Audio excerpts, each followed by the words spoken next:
Ah, nickel, plus de parasites. C'est bon ça. Et sans ce putain de filtre à la con là. Hop. Hop là. Yeah. Pas de filtre. Bon, je t'ai fait un blindage du câble. Bon, là on entend un petit peu, mais bon, le gain il est réglé quasiment au maximum. Donc hop. Là j'ai fait un blindage à l'UL balle sur toute longueur. J'ai remarqué aussi que va falloir que je blinde l'alimentation.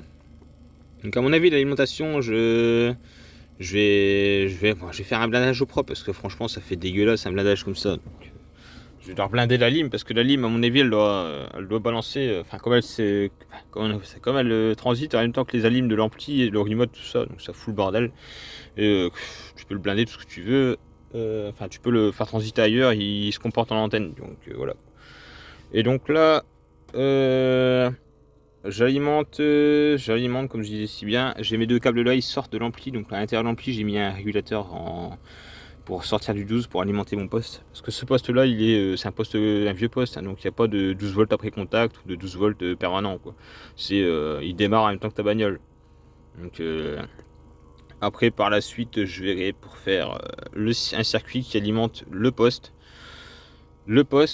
Mais qu'au moins je peux, si je mets un poste avec un 12 volts après contact, que ça fonctionne avec un 12 volts après contact. Et encore, je crois pas que ça sert à grand chose, puisque sur les postes classiques, tu mets le condensateur, enfin le séparateur de boucle de masse,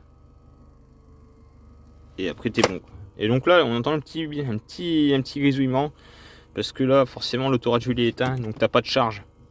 Donc forcément, tu vois, bon, dès que tu mets en route ton autoradio, t'alimentes l'intérieur, enfin t'alimentes la circuiterie de l'autoradio, et après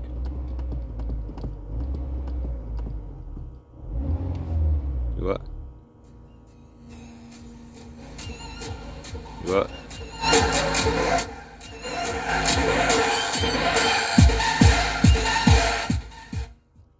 le gain est largement suffisant pour ce que c'est, même si je crache pas à fond la puissance, ça me sert à rien.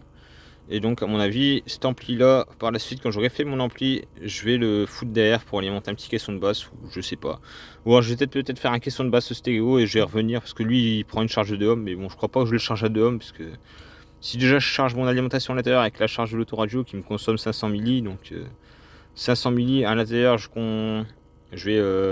vais tirer plus d'un ampère sur l'alimentation symétrique de l'ampli.